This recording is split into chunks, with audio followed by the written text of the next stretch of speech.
Olá, olá, gente querida! Graça e paz, que Deus abençoe a todos vocês. Sejam bem-vindos ao canal Falando de Cristo na Estrada aqui no YouTube e na página da Rádio Web Falando de Cristo na Estrada no Facebook. No Facebook, passamos de 5.000 pessoas nos ajudando a pregar a palavra de Deus e aqui eu preciso de você aqui no YouTube, tá? Já se inscreveu? Muito obrigado. Se não, se inscreva aí, tá? Nos ajude a pregar a palavra de Deus. E deixe aí o seu joinha, faça qualquer comentário, nome, a localidade que você mora, cidade ou estado aí, tá bom? Pode pedir oração também, porque aí o YouTube ele vê a relevância do trabalho e indica também para outras pessoas. Eu conto com você no ID para irmos pregar a palavra de Deus utilizando o evangelismo digital aqui no canal Falando de Cristo na Estrada, aqui no YouTube. Tamo juntos? Vamos orar para começar o estudo de hoje? Vamos orar então comigo aí. Vamos lá em reverência. Querido Deus, amado Pai, pedimos perdão pelos pecados e falhas. Pedimos que o Espírito Santo esteja conosco agora, capacitando, nos ajudando, sendo professor e que possamos aprender de Ti, meu Deus. Seja com cada família aqui representada, nos abençoe em nome de Jesus. Amém, amém. Recebam essa bênção aí em nome de Deus, tá? Meus irmãos, aqui em minhas mãos, olha ela, ó, a Bíblia Sagrada, lâmpada para meus pés, luz para o meu caminho, a Santa Palavra de Deus. Também aqui o nosso manual maravilhoso, estamos utilizando até o final do mês de dezembro, vida, morte e eternidade. Um tema realmente muito bom, né? Começamos aí desde a rebelião lá no céu entre Lúcifer e seus anjos contra Jesus Cristo e os seus anjos, a derrota de Satanás no céu. Ele é enviado aqui para a terra. Aqui ele tenta destruir o casal, a Eva e Adão, leva eles ali a cometer o pecado, fala para Eva que ela pode comer livremente da árvore que Deus havia proibido. Deus falou, se comer, morre. Satanás fala, não morre. Eva é iludida, usa sua razão pessoal, come ali do fruto proibido e começa a ver aí a decadência do planeta Terra, né? Já tem um sacrifício, o evangelho passa a ser pregado ali em Gênesis capítulo 3, verso 15. Deus ele coloca a inimizade entre o homem e a mulher, faz a promessa da vinda do Messias para assumir o teu e o meu lugar e para esmagar a cabeça da serpente, né? E o sacrifício de ter matado ali um cordeiro que representava Cristo para fazer as vestes que iriam cobrir ali o pecado, a nudez, né, ali do casal. É um bom estudo ou não é? Pois é, tudo isso daí nós já estudamos, então eu convido você aí a fazer uma retrospectiva aí nos vídeos anteriores, tá? Se você não me conhece, eu sou o Vanderlei Francisco, hoje aqui em casa no meu velho estúdio, minha esposa lá em Toledo, lá no Paraná, visitando a família, e juntos nós saímos por aí pregando a palavra de Deus. Nós temos uma van que presta serviço para algumas empresas, entre elas a Rolinet, né, que tem várias lojas aqui no estado de Rondônia. Como a gente quase não para em casa, por isso é Falando de Cristo na Estrada. O nome da van é bonita, viu? Tem vídeos aí que eu gravo dentro dela. A maioria dos vídeos são gravados dentro da nossa vanzinha, tá legal? Tá quase na hora de eu postar um outro vídeo da nossa van, né, para quem tá chegando agora aí no canal. Meus irmãos, eu falei a um tema anterior aí, né? Porque algumas pessoas ficam confusas, porque o platonismo toma conta aí, né? E vai dizer, assim como Satanás disse lá no Jardim do Éden, né? Que a alma que pecar não morrerá. Aí tem aí essa teologia da imortalidade da alma. Eu coloco teologia por quê? Porque vem parar dentro do cristianismo, né? A partir ali da era apostólica, né? Nós temos aí essa influência do platonismo. Sócrates, ele vai falar muito isso, como se o corpo fosse ali a prisão da alma, que a alma não morre, que ela desce ao Hades, mas ela permanece viva, né? Agora, lá em Gênesis, Deus ele forma o homem do pó, mas não só o homem, os animais também são formados do pó. Agora ele diz que quando a gente morre, acaba, né? O pó volta ao pó e o espírito não é uma entidade, é o fôlego de vida que ele nos deu, volta a ele, né? Mas não é uma entidade que fica lá viva na presença de Deus, tá? é a maneira de se dizer da descriação. Eclesiastes vai dizer isso, né?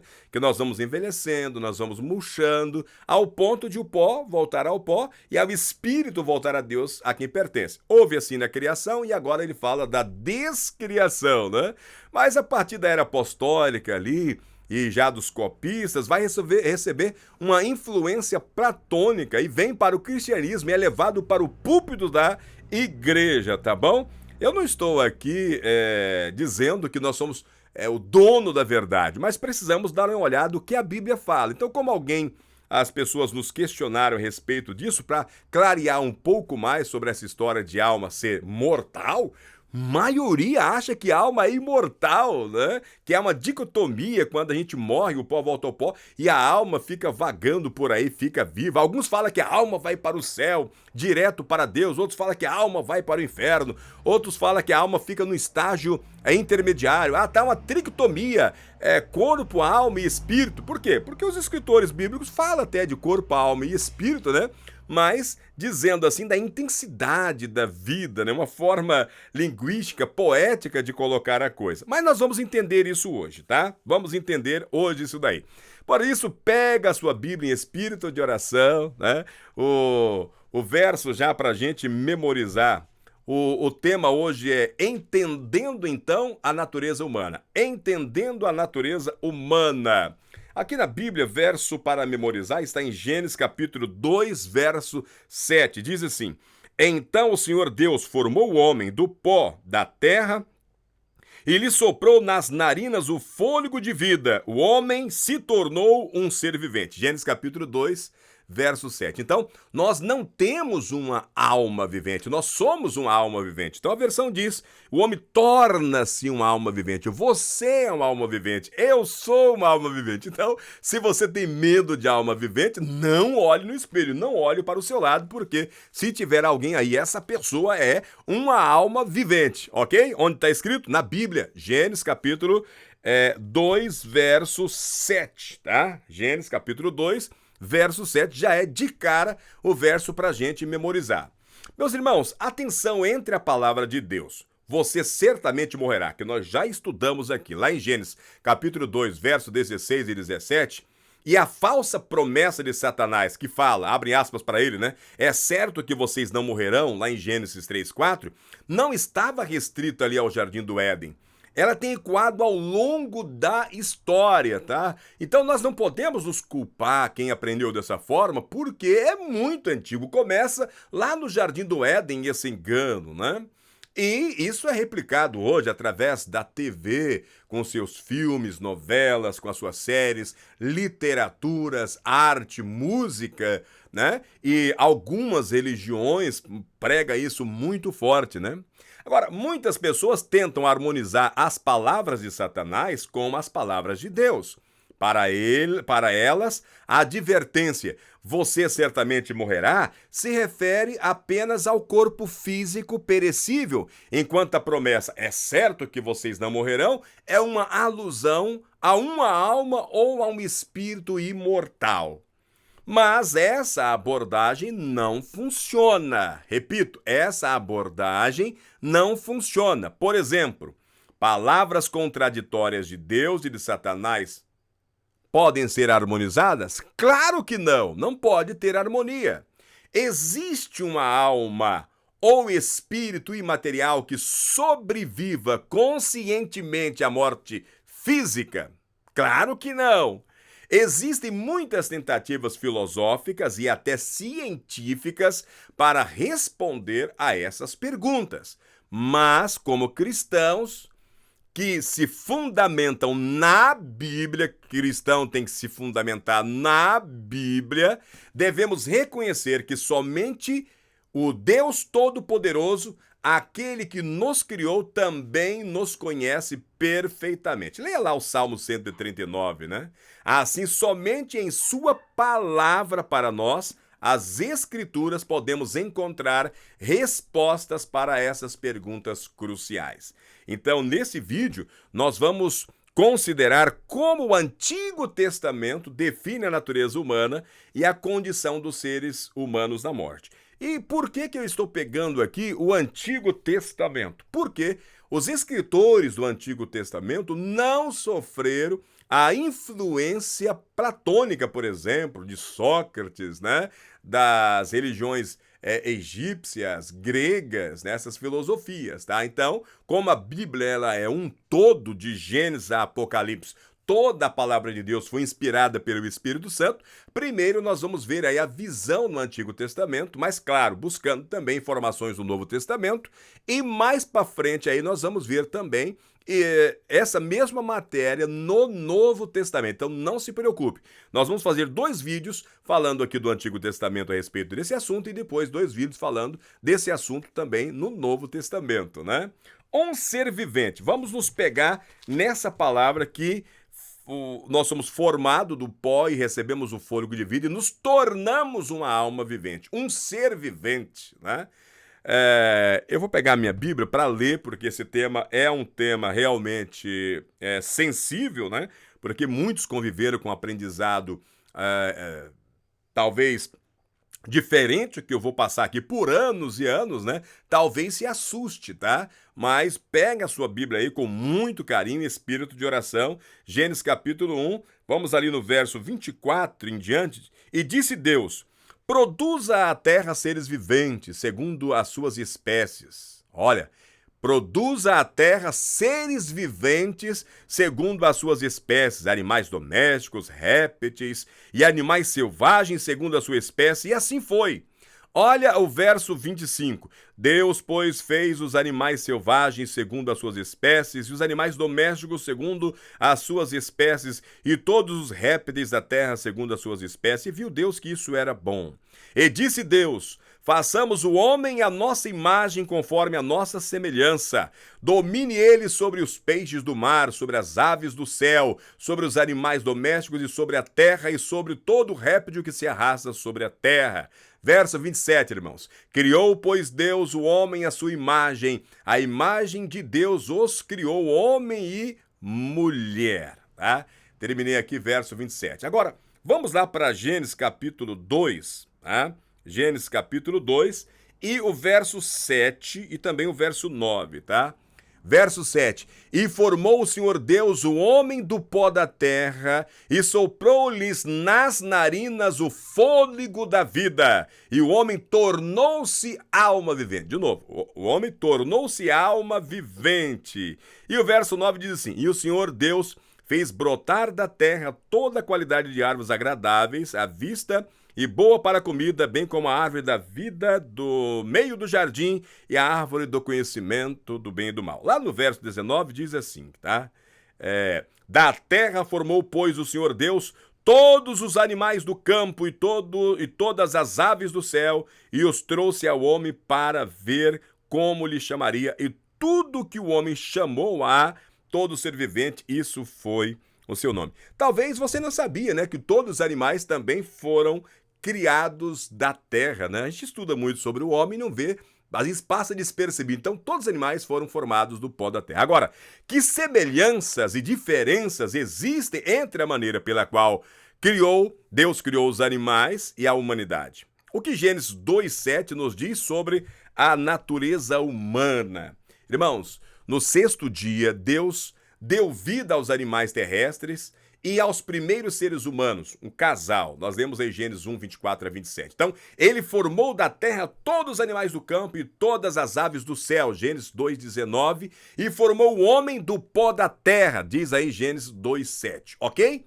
Embora tanto os animais quanto o ser humano tenham sido formados da terra, a formação do homem foi distinta da formação dos animais sob 2 aspectos principais. Quais? Primeiro, Deus moldou o homem fisicamente, e então lhe soprou nas narinas o fôlego de vida e o homem se tornou um ser vivente.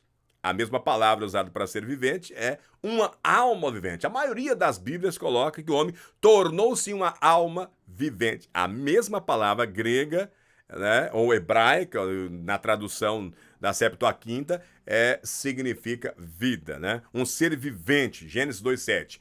O homem era uma entidade física antes de se tornar um ser vivo. Segundo, Deus criou a humanidade como homem e mulher, a própria imagem e semelhança da divindade, diz aí Gênesis capítulo 1, 26 e 27. Agora, Gênesis 2:7 explica que a introdução do sopro da vida no corpo físico de Adão o transformou em um ser vivente, né? Nefesh do hebraico, né? Nefesh shayad, ou literalmente alma vivente. O homem torna-se uma alma vivente. Isso significa que cada um de nós não tem uma alma que possa existir separada do corpo. Né? Ao contrário, cada um é um ser vivente, cada um de nós é uma alma vivente. Ponto, irmãos. Ponto, tá resolvido o problema, né?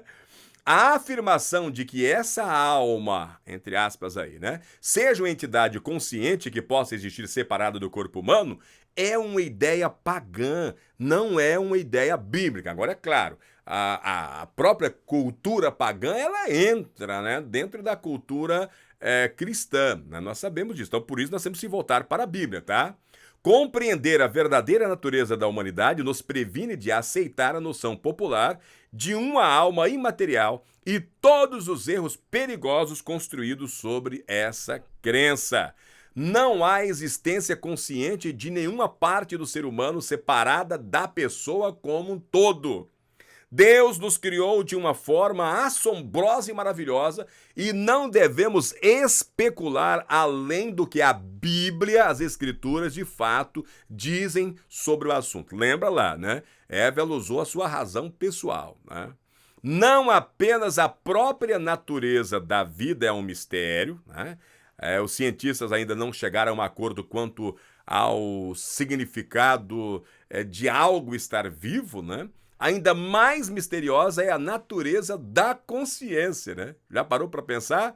Como o tecido material de pouco mais de 1 quilo, ali células, compostos químicos, o cérebro mantém e cria coisas imateriais como pensamentos e emoções. Já pensou isso, né? Como esse órgão chamado cérebro do nosso corpo pode criar imagens, sons, né? Pode os nossos pensamentos, as nossas emoções, né? Nós falamos que é o coração, né? Mas na verdade é o nosso cérebro.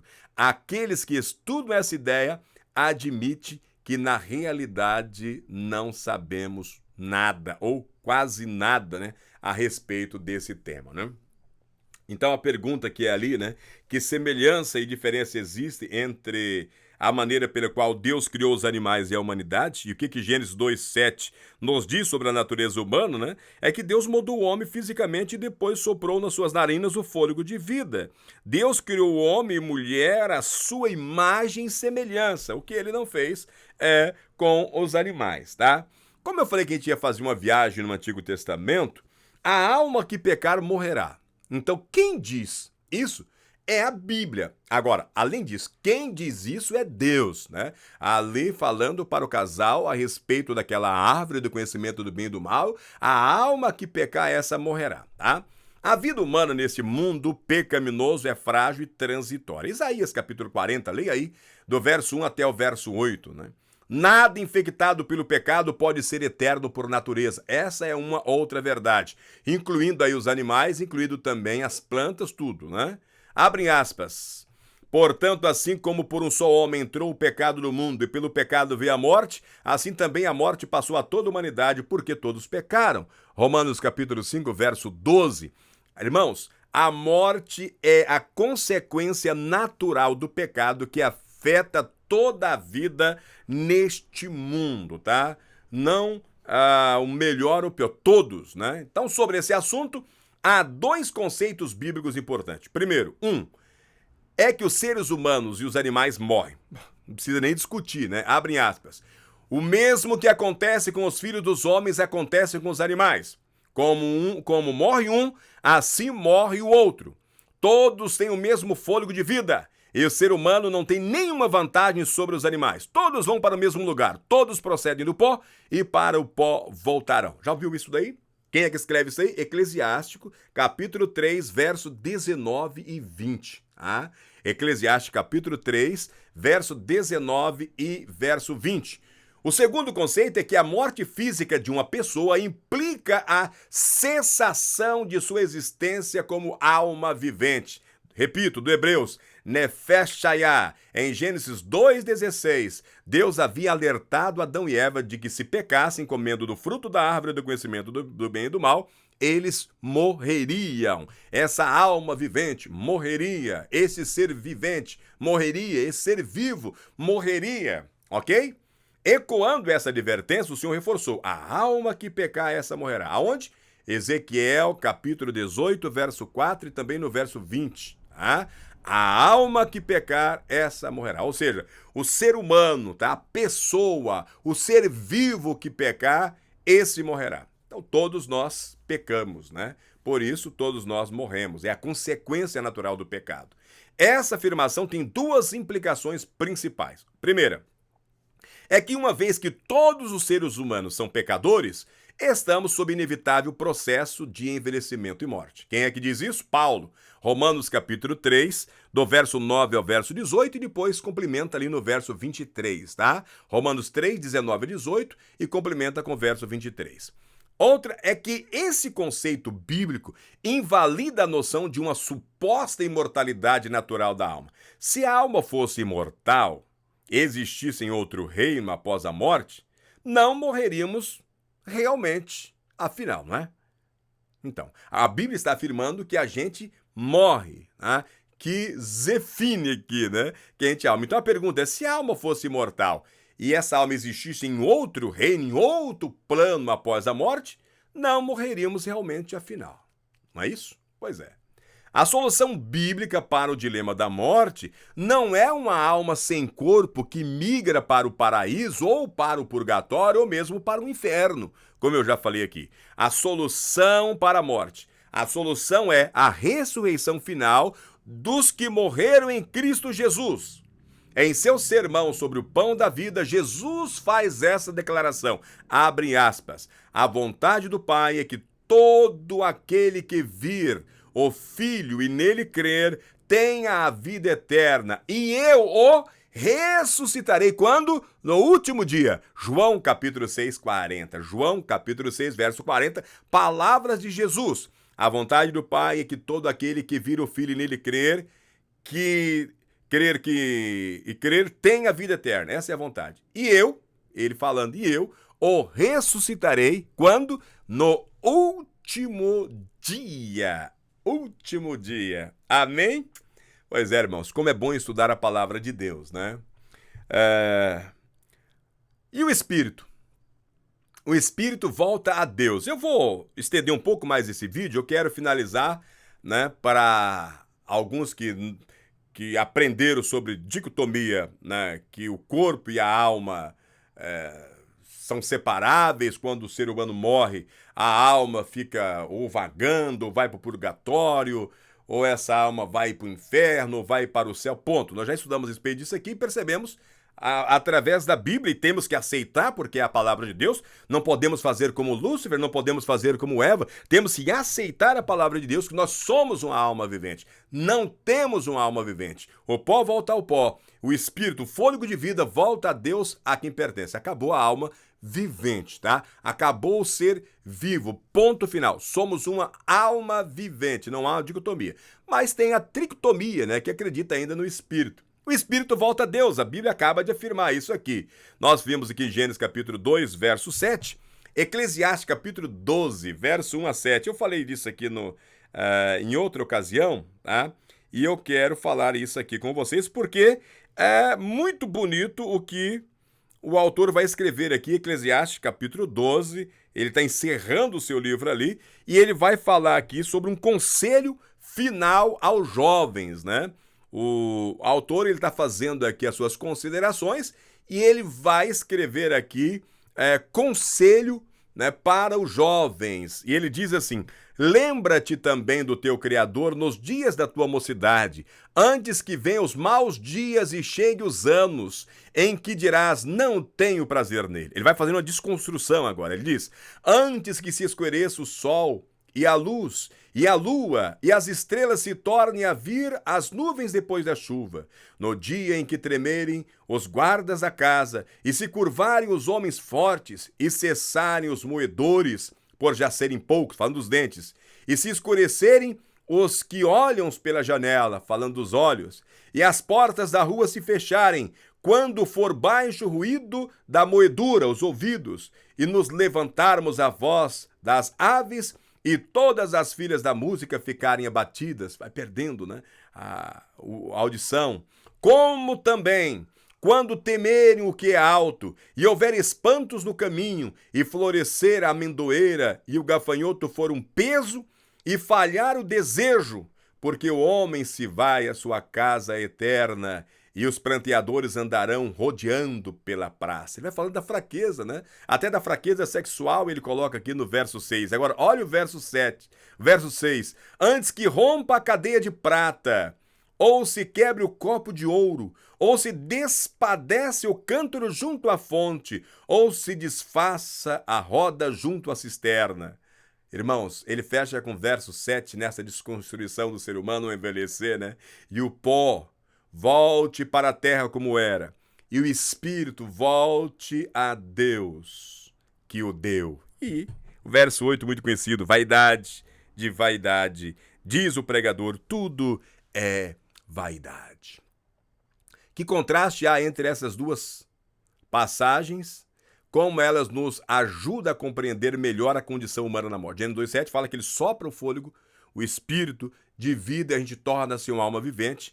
E aqui o Eclesiastes ele vai fazendo a desconstrução do ser humano, assim como ele é criado, ele vai desconstruindo até o pó, retornar ao pó e o espírito voltar a Deus que nos deu, né? Eu coloquei bem claro. Primeiro, a alma humana não é imortal, pois a alma ela pode morrer. Por quê? Porque a alma somos nós, né? Então, como já vimos, a Bíblia ensina que o ser humano é uma alma. Gênesis capítulo 2, verso 7. Tem que gravar isso. Nós somos uma alma vivente, tá? Nefesh, nós somos uma alma vivente. E a alma deixa de existir quando o corpo morre. Nós vimos isso aqui, o capítulo 18, verso 4 e 20, né? Agora, quanto ao espírito, alguém deve estar perguntando, então, e o espírito agora, né? Ele não permanece consciente mesmo após a morte do corpo? Alguns falam que o espírito, né, fica aí, que ele reencarna, né? Muitos cristãos acreditam que sim, que ele tem consciência mesmo após a morte e até tentam justificar seu ponto de vista citando Eclesiastes capítulo 2, verso 7 que eu li aqui, que diz, e o pó volte à terra de onde veio e o espírito volte a Deus a quem o deu.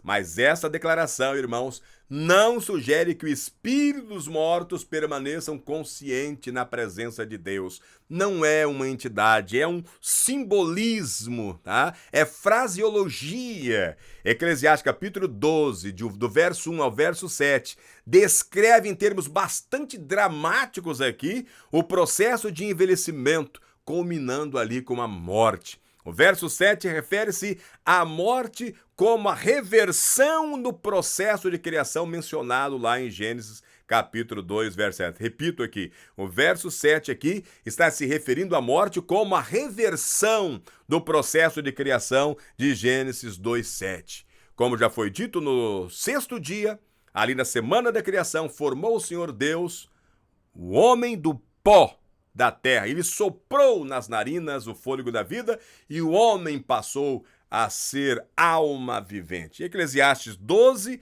verso 7 nos diz, o pó volta ao pó de onde veio e o espírito volte a Deus que o deu. Assim, o fôlego de vida que Deus soprou nas narinas de Adão e que também forneceu a todos os outros seres humanos, retorna a Deus, ou em outras palavras, simplesmente deixa de fluir para eles e através deles. Devemos ter em mente que Eclesiastes capítulo 12, verso 7, descreve o processo de morte de todos os seres humanos e o faz sem distinguir entre justos e ímpios. Isso é importante você pensar e refletir. Se você pensa, né, sobre o espírito, todo o espírito voltando a Deus consciente, então, atenção, Ele está dizendo que o espírito volta a Deus, mas ele não faz aqui uma distinção entre o justo e o ímpio. Ele diz que todo o espírito do justo, o espírito do ímpio, volta a Deus que os deu. Se os supostos espíritos de todos os que morrem sobrevivem como entidades conscientes, e a pergunta, então os espíritos dos ímpios estão com Deus? Será que os espíritos dos ímpios estão com Deus? Percebeu? Essa ideia não está em harmonia com os ensinos das Escrituras. Como o processo de morte ocorre da mesma forma com os seres humanos e com os animais, nós aprendemos aqui em Eclesiastes 3, 19 e 20, a morte nada mais é do que deixar de existir como ser vivo. Repito, a morte nada mais é do que deixar de existir como ser vivo, como afirma o salmista, Salmo 104, verso 29. Se escondes o rosto, eles se perturbam. Se lhes cortam a respiração, morrem e voltam ao pó. Anotou aí? Salmo 104, verso 29. Se escondes o rosto, eles se perturbam. Se lhes cortam a respiração, fôlego de vida, morrem e o que acontece? Voltam ao pó. Estamos aprendendo coisas importantes aqui que talvez você não tinha visto ainda, né? Dessa maneira, usando a Bíblia, usando a palavra de Deus. Agora, no próximo vídeo, nós vamos entrar em outro detalhe. Os mortos, eles sabem de alguma coisa? Os mortos podem falar, podem pensar, podem louvar? O que você acha? Os mortos sabem de alguma coisa? Pois é, o próximo vídeo nós vamos falar justamente sobre esse tema, se os mortos sabem ou não de alguma coisa baseado na palavra de Deus, tá? Nós não estamos aqui se baseando em nada cultural, tá?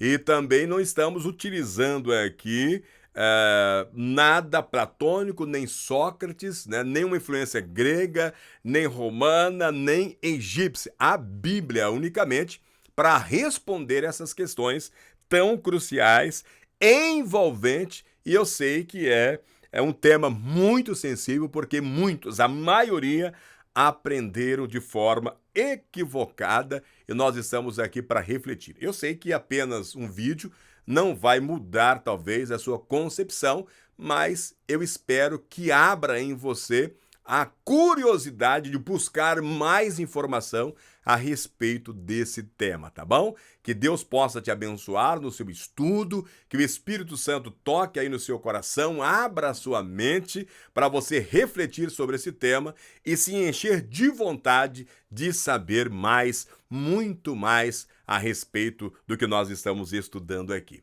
Que Deus possa nos abençoar. Oremos?